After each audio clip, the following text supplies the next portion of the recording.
Morning news and hair oil సమర్పిస్తున్న business breakfast షోకి స్వాగతం. గ్లోబల్ మార్కెట్స్లో ఒక మిక్స్డ్ ట్రెండ్ కనిపిస్తుంది మనకు. ఏషియన్ మార్కెట్స్లో ప్రత్యేకించి ఒక వీక్ ట్రేడింగ్ సెషన్ కొనసాగుతోంది.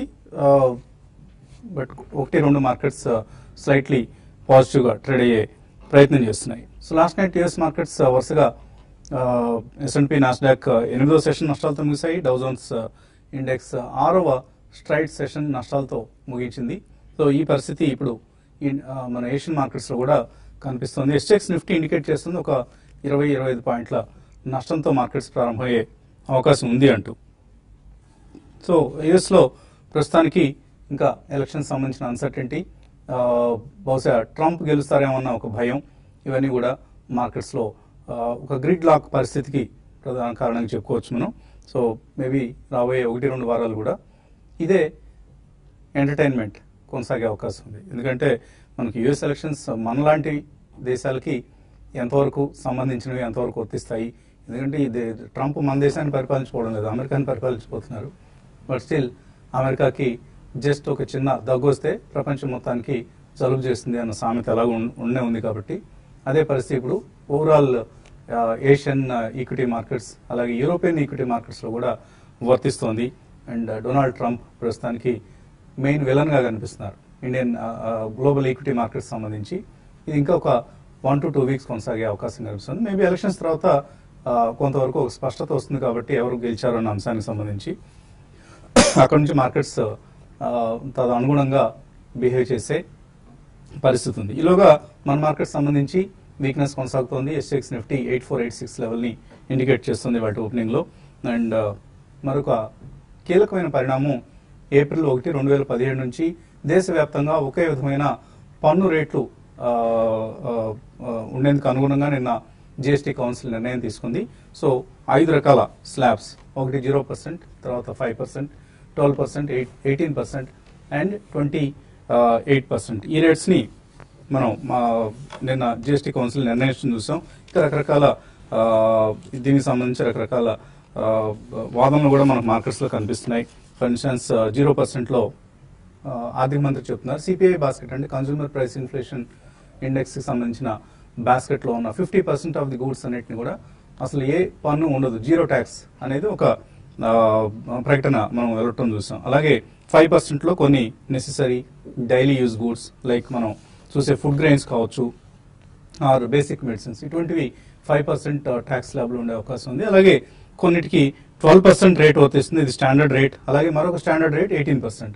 ఇంకా లగ్జరీ గూడ్స్ పీక్ రేట్ 28%, అవి టొబాకో కావచ్చు, ఏరేటెడ్ డ్రింక్స్ కావచ్చు, కార్లు కావచ్చు, ఇటువంటి వస్తువులన్నింటికి కూడా 28% రేట్ వర్తించబోతుంది. ఇప్పుడు ఆటోమొబైల్స్ మీద ప్రస్తుతం ఉన్న రేట్ 26% అయితే ఇది 28% కాబోతుంది. అలాగే కొన్నిటి మీద 30% రేట్ ఉన్న ఐటమ్స్కి 28% కాబోతుంది. బట్ దీనికి అదనంగా సిన్ గూడ్స్ అంటాం కదా మనం, టొబాకో, ఆల్కహాల్, ఇటువంటి సిన్ గూడ్స్ అంటే ఇవి పాపాత్మక వస్తువులు అన్నమాట చట్టం దృష్టిలో. బట్ తాగమని ప్రభుత్వం ఎంకరేజ్ చేస్తూనే ఉంటుంది. సో అటువంటి ఆల్కహాల్ కావచ్చు, టొబాకో కావచ్చు, ఇటువంటి ప్రొడక్ట్స్కి మాత్రం సెస్ కూడా వర్తిస్తుంది. అది ఎంత ఉంటుంది ఈ సెస్? ఇప్పుడున్న ఏదైతే టొబాకో ప్రొడక్ట్స్ మీద ఉన్న 65% ట్యాక్స్ అలాగే ఉంటుందా, లేదా అందులో ఏదైనా మార్పులు చేర్పులు ఉంటాయి? ఇంకా చాలా సందిగ్ధత ఉంది. GST అనేది జస్ట్ ఇప్పటికీ రేట్స్ మాత్రమే నిర్ధారణ జరిగింది. బట్ తర్వాత ఏ గూడ్స్ ఏ కేటగిరీలోకి వస్తాయి, ఇదంతా కూడా చాలా లాబింగ్ జరుగుతుంది. ఆయా పరిశ్రమలు ప్రభుత్వంతో లాబింగ్ చేసుకుంటారు. ఆ లాబింగ్కి అనుగుణంగా బహుశా ఆయా గూడ్స్ని ట్యాక్స్ స్లాబ్స్లో పడవేసే ప్రయత్నం జరుగుతుంది. సో ఇంతకుముందు మనం ఓన్లీ బడ్జెట్ డే చూసేవాళ్ళం, ఒక బిగ్ డేగా. ఆ రోజే అన్ని గూడ్స్ సంబంధించి నెక్స్ట్ 1 yearకి ఇది ట్యాక్స్ రేట్ అంటూ ప్రభుత్వం వెల్లడించేది. ఇప్పుడు సంవత్సరం మొత్తం కూడా ఈ లాబింగ్ కొనసాగే అవకాశం ఉంది ప్రస్తుతానికి. సో ఇంకా మనం చాలా చాలా స్పష్టత రావాలి. అలాగే ఇవాళ మరొక కీలకమైన రోజు సర్వీస్ ట్యాక్స్ సంబంధించి. సర్వీస్ ట్యాక్స్ సంబంధించి 1.5 crores టర్న్ ఓవర్ కంటే కింద ఉండే సర్వీసెస్ అన్నిటిని కూడా రాష్ట్రాలు సర్వీస్ ట్యాక్స్ విధించి వసూలు చేసుకోవచ్చని, 1.5 crores టర్న్ ఓవర్ కంటే ఎక్కువ ఉండే సర్వీసెస్ మీద కేంద్ర ప్రభుత్వం సర్వీస్ ట్యాక్స్ వసూలు చేస్తుందని ఒక అంశం ఉంది. సో అది కనుక ఒకవేళ అలాగే ఉంటే చాలా చాలా మళ్ళీ ఇది కూడా రకరకాల బ్యూరోక్రసీ ఇష్యూస్, మన స్టేట్ గవర్నమెంట్ అఫీషియల్స్ ఎలా ఉంటారో మనందరికీ తెలిసిందే.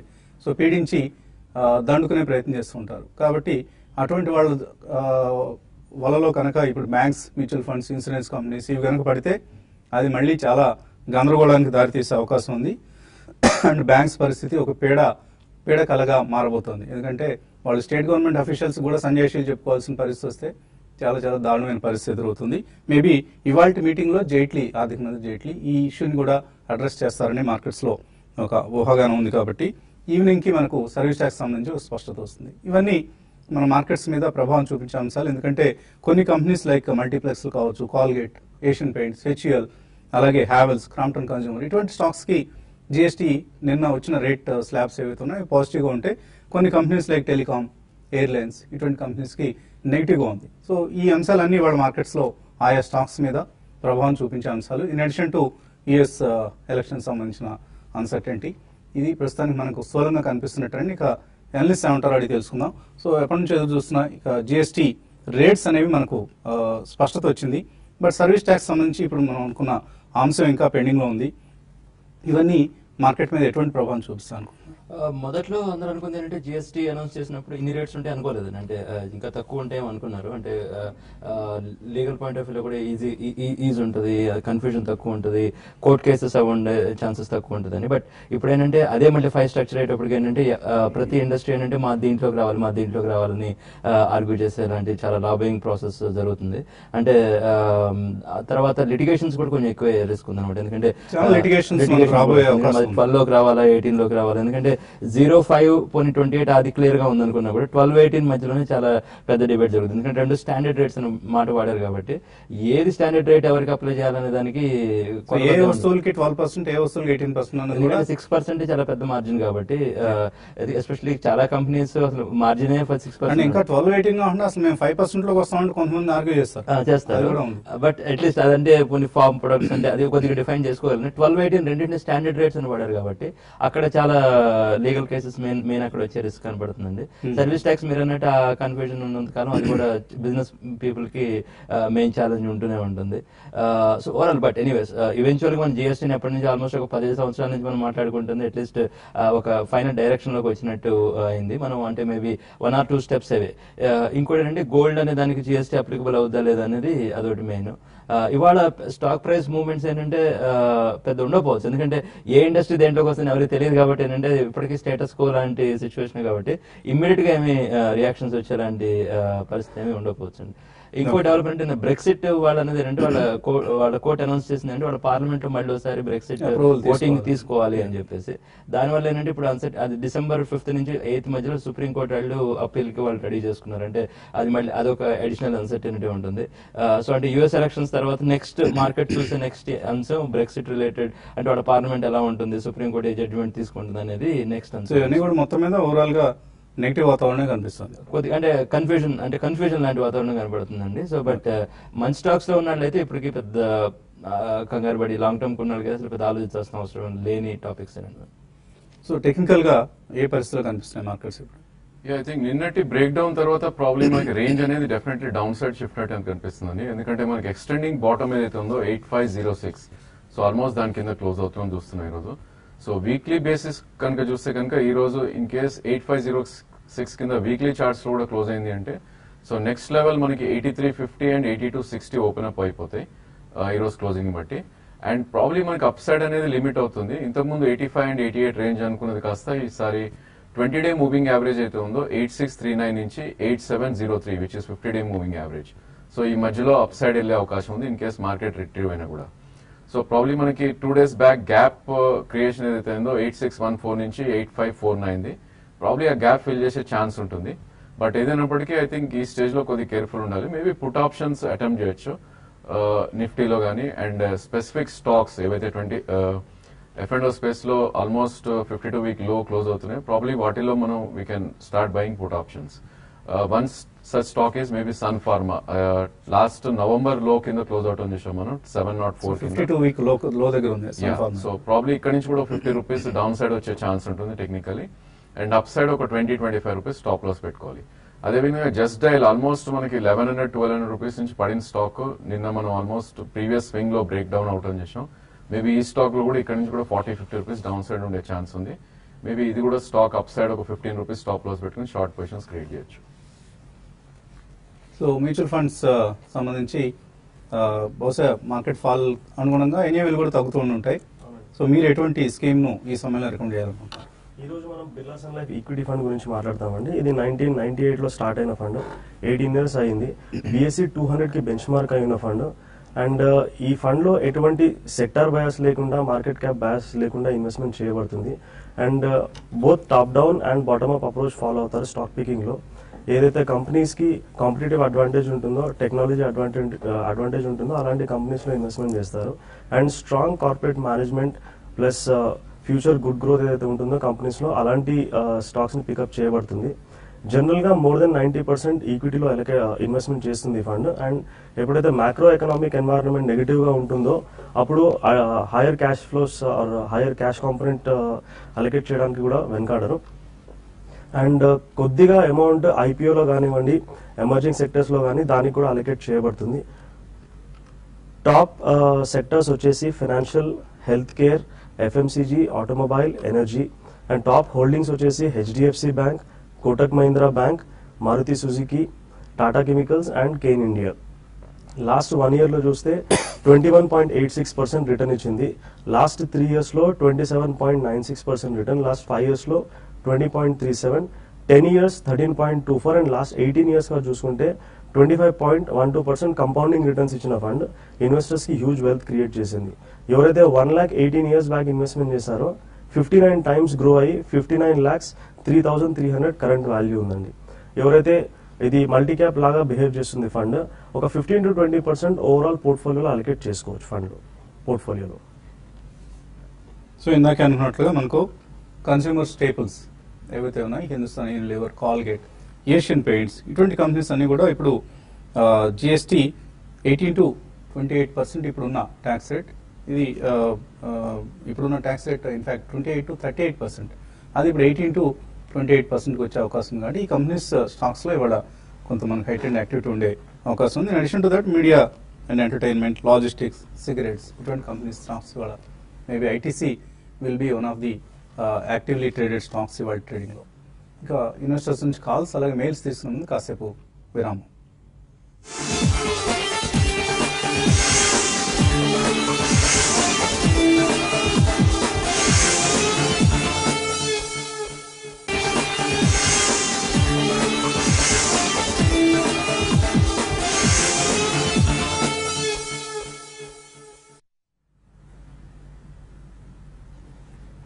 న్యూస్ అండ్ హెయిర్ ఆయిల్ సమర్పిస్తున్న బిజినెస్ బ్రేక్ఫాస్ట్ షోకి తిరిగి స్వాగతం. బ్రేక్ సమయంలో మాట్లాడుకుంటున్నాం GNFC. ఈ కంపెనీ స్టాక్ ఈ మధ్య బాగా పెరిగింది.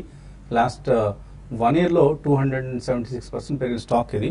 సో దీనికి సంబంధించిన ప్లాంట్స్, 2 ప్లాంట్స్ ఉన్నాయి. TDI అంటే టోలిన్ డై ఐసోసైనేట్, ఈ కెమికల్ తయారు చేసే 2 ప్లాంట్స్ లో ఒక ప్లాంట్ నిన్న క్లోజ్ చేశారు గ్యాస్ లీకేజ్ కారణంగా. దీంతో స్టాక్ ప్రైస్ ఆల్మోస్ట్ నిన్న 17% పడిపోవటం చూసాం. సో కంపెనీ ప్లాంట్ ఎప్పటి నుంచి మళ్ళీ ఆపరేషనలైజ్ అవుతుంది అన్నది కూడా తెలియదు. ఈలోగా ఒక 1 month కనుక ఒకవేళ ఈ ప్లాంట్ ఇలాగే షట్ డౌన్ జరిగితే ఈ కంపెనీ ఎర్నింగ్స్ ఈ సంవత్సరానికి సంబంధించి 13 to 15% రెవెన్యూ కోల్పోయే అవకాశం ఉంటుంది. కాబట్టి GNFC స్టాక్ ఇవాళ కూడా అండర్ ప్రెషర్ ఉండే అవకాశం ఉంది. So it is also one of the stocks to watch. తర్వాత ఈ కాలర్ లైన్ లో ఉన్నారు. మొదటి కాలర్ మనకు శ్రీహరి హైదరాబాద్ నుంచి. హలో సార్, గుడ్ మార్నింగ్ అండి. మార్నింగ్ అండి. బాలరాజు గారిని అడిగాను. అడగండి. ఇది నేను మంత్లీ 14,000 ఇన్వెస్ట్ చేస్తానండి మ్యూచువల్ ఫండ్స్ లో. దానిలో IT, FMCG, banking sector funds ఉన్నాయండి, ఫార్మా ఫండ్స్ కూడా, ఇంకా diversified and mid cap and small cap చేస్తున్నానండి. ఈ సెక్టర్ ఫండ్ ఇట్లా ఈ సెలక్షన్ కరెక్ట్ గానే ఉందా, ఏమైనా మార్చారా లాంగ్ టర్మ్? జనరల్ గా మనము మ్యూచువల్ ఫండ్స్ లో ఇన్వెస్ట్మెంట్ చేసినప్పుడు ప్లేన్ డైవర్సిఫైడ్ ఇన్వెస్ట్మెంట్ చేసుకోవాలండి. సెక్టోరియల్ ఫండ్స్, థిమాటిక్ ఫండ్స్ లో ఇన్వెస్ట్మెంట్ చేసినప్పుడు high return and high risk కూడా ఉంటుంది. సో మీరు ఎక్కువ రిస్క్ తీసుకోదలిస్తే ఇన్వెస్ట్మెంట్ చేసుకోవచ్చు, కానీ ఎంట్రీ అండ్ ఎగ్జిట్ చాలా చాలా important thematic and sectoral funds లో. Better to avoid. మీకు టైమింగ్ చేయగలిగితే you can invest there. Otherwise plain diversified funds లో ఇన్వెస్ట్మెంట్ చేయడం ఇట్ ఈస్ ఆల్వేస్ బెటర్. ఒక 5 to 7 ఫండ్స్ పోర్ట్ఫోలియోలో ఉంటే that is more than enough అండి. తర్వాత కాలర్ హైదరాబాద్ నుంచి Krishna. Hello, good morning everybody sir. Morning అండి. సార్ రాజేంద్ర సార్ ఎప్పుడు చెప్తుంటారు మార్కెట్ కరెక్ట్ అయ్యేటప్పుడు స్ట్రాంగ్ చార్ట్ లో ఎంటర్ అయితే తర్వాత బాగా లాభాలు వస్తాయని. ఇలా బాష్, సుందరం ఫైనాన్స్, అశోక్ లేలాండ్ ఇలా ఒక 10 స్టాక్స్ రికమెండ్ చేస్తే అందరికి యూస్ఫుల్ గా ఉంటుంది సార్. ఈసారి మార్కెట్ డౌన్ కంప్లీట్ అయినప్పుడు నెక్స్ట్ లెగ్ ఆఫ్ అప్రోచ్ వచ్చినప్పుడు యూజ్ చేయడానికి.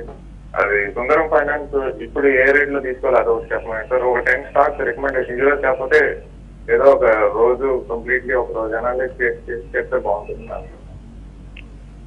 ఓకే, సో స్ట్రాంగ్ చార్ట్స్ ఏవి కనిపిస్తున్నాయి ఈ సమయంలో మీకు? Yeah, probably I think F&O space లో చూస్తే కనుక century textile, Biocon and India cement ఈ మూడు చాలా స్ట్రాంగ్ గా ట్రేడ్ అవుతున్నాయండి. సో ప్రాబ్లీ ఈ మూడు స్టాక్స్ ని I think one can try to accumulate. Maybe ఈ మార్కెట్ ఒకవేళ 200-300 పాయింట్స్ నిఫ్టీ పడితే కనుక ఈ స్టాక్స్ కూడా 7 నుంచి 15% మధ్యలో పడే అవకాశం ఉంటుంది. బట్ డెఫినెట్లీ ఈ మూడు స్టాక్స్ అక్యూములేట్ చేయొచ్చు. మనం దివాళీ రోజు చెప్పిన L&T finance probably that's one stock is very good on charts. అలాగే ఫెడరల్ బ్యాంక్ కూడా చాలా స్ట్రాంగ్ గా ట్రేడ్ అవుతుంది. సో ఈ 5 stocks I think one can go and buy అండి on every dip. Probably Sundaram finance last 7-8 months గా కొద్ది correction mode లో ఉంది స్టాక్ ఇది. అండ్ 1615 దీని historical high. So probably 1364 current market price ఉంది. దీని బేస్ అనేది 1130 దగ్గర ఫార్మ్ అవటం చూసాం. So probably first price point గా మీరు 1317 దగ్గరే I think it's a good bye అని చెప్పొచ్చు. మీకు అట్లీస్ట్ 1 year వ్యూ ఉంటే కనుక మేబీ 13-17 బ్రేక్ అవుతే కనుక మేబీ 1214 నుంచి 1133 మధ్యలో ఎక్కడికైనా రావచ్చు. సో ఈ 3 ప్రైస్ పాయింట్స్ లో మీరు I think you should add the stock. తర్వాత కాలర్ కరీంనగర్ నుంచి Chandrashekar. Okay, Chandrashekar call cut అయింది. నాగేంద్ర అడుగుతున్నారు, ఆయన మంత్లీ లాంగ్ టర్మ్ కోసం 10 సంవత్సరాలు ఇన్వెస్ట్ చేస్తారట. స్టాక్స్ షేర్స్ అని అడిగారు ఆయన. సో ఇటువంటి స్టాక్స్ ఆయనకు రికమెండ్ చేస్తారు మీరు? మనం ప్రోగ్రామ్ లో రకరకాల స్టాక్స్ చెప్తూ ఉంటామండి. వాటిలో మీ సెక్టర్ ఏది ఇంట్రెస్ట్ ఉందో ఒకసారి చూసుకొని దాంట్లో కన్సిస్టెంట్ గా ఇన్వెస్ట్ చేయండి. మార్కెట్ పైన ఉన్న కింద ఉన్న ఎస్ఐపీ లేనంటే దాని సీక్రెట్ అంతా కన్సిస్టెంట్ గా ఇన్వెస్ట్ చేయడమే దాని మెయిన్ రూల్. డిప్స్ లో వచ్చేటట్టయితే ఎస్బీఐ ఒకటి చూడొచ్చు, స్టేట్ బ్యాంక్ ఆఫ్ ఇండియా ఇది లాంగ్ టర్మ్ పాయింట్ ఆఫ్ వ్యూలో. లేదంటే ఆర్బీఎల్ బ్యాంక్ కూడా మనం చెప్తూ ఉన్నాం, ఆల్మోస్ట్ 300 నుంచి ఆల్మోస్ట్ 400 అయింది అది కూడా. సో కానీ మొమెంటం అది మీరు డిప్స్ వచ్చినప్పుడు అంటే ఎస్ఐపీ కాబట్టి మీరు కన్సిస్టెంట్ గా ఇన్వెస్ట్ చేస్తూ ఉండండి. అది మనం చాలా స్టాక్స్ చెప్తున్నాం ప్రోగ్రామ్ లో. ఎస్ఎంఎల్ ఎస్ఓజీ కూడా ఎప్పుడన్నా కరెక్షన్ వస్తే అప్పటి నుంచి ఎస్ఐపీ మొదలుపెట్టి కన్సిస్టెంట్ గా ఇన్వెస్ట్ చేసే ప్రయత్నం చేయండి. అలాగే కృష్ణ అడుగుతున్నారు, ఇంట్రాడే కోసం ఆయన బ్యాంక్ నిఫ్టీ ఆప్షన్స్ లో ట్రేడ్ చేస్తూ ఉంటారట, కానీ బ్యాంక్ నిఫ్టీ ఆప్షన్స్ ప్రీమియమ్స్ చాలా ఎక్కువగా ఉంటున్నాయి, ఎందువల్ల? ప్రాబ్లీ దీనిలో 2 సెటిల్మెంట్స్ ఉన్నాయండి. One is weekly settlement and one is monthly settlement. So దానివల్ల కొద్దిగా ఎక్కువ ప్రీమియం ఉన్నాయి. అండ్ గోయింగ్ ఫార్వర్డ్ ఈవెంట్ కూడా ఉంది మనకి. 8th రోజు ఏదైతే యుఎస్ ఎలక్షన్ ఉందో మేబీ 9th 10th మనకి రిజల్ట్స్ వచ్చే ఛాన్స్ ఉంది కాబట్టి ఈవెంట్ బేస్డ్ ప్రీమియమ్స్ డెఫినెట్లీ ఎక్కువ ఉంటాయి. So I think you have to live with it అండి. ప్రాబ్లీ క్వాంటిటీ అనేది తక్కువ చేయడం ఇట్స్ బెటర్ ఈ స్టేజ్ లో. తర్వాత అనంతపురం నుంచి రామ్మోహన్ అడుగుతున్నారు, Kingfa science, Raj Ratan global wire ఈ 2 లాంగ్ టర్మ్ కోసం కొందాం అనుకుంటున్నారు, 2 years కోసం కొనుక్కోవచ్చా? లాంగ్ టర్మ్ కోసం కింగ్ఫా సైన్స్ అండ్ 2 ట్రాక్ లో లేని కంపెనీస్ అండి. రాజ్ రతన్ వైస్ మరి ఏమన్నది ఆటో ఆన్సిలరీ అయ్యేటట్టు అనుకుంటే మరి ఆటో ఆన్సిలరీ మనం చాలా కంపెనీస్ చెప్పాము ఇదివరకు. గ్యాబ్రియల్ ఇండియా అన్నాం, అది దివాళీ ఫిక్స్ లో కూడా ఉంది. కింగ్ఫా సైన్స్ ఐ డోంట్ నో అండి. స్టాక్ చూస్తే కనుక 2015 లో 140 రూపీస్ ఉన్న స్టాక్.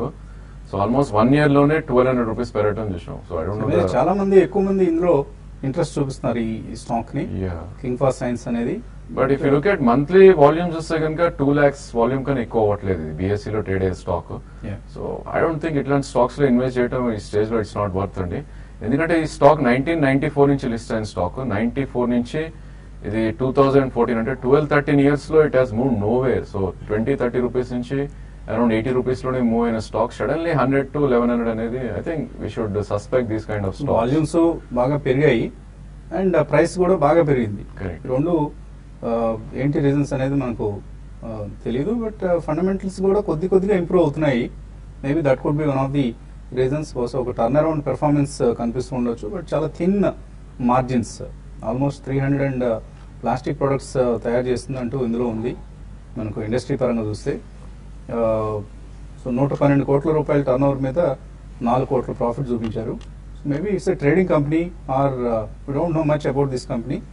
మేబీ ఎక్కువ మంది అడుగుతున్నారు కాబట్టి we'll also try to know more information about this company.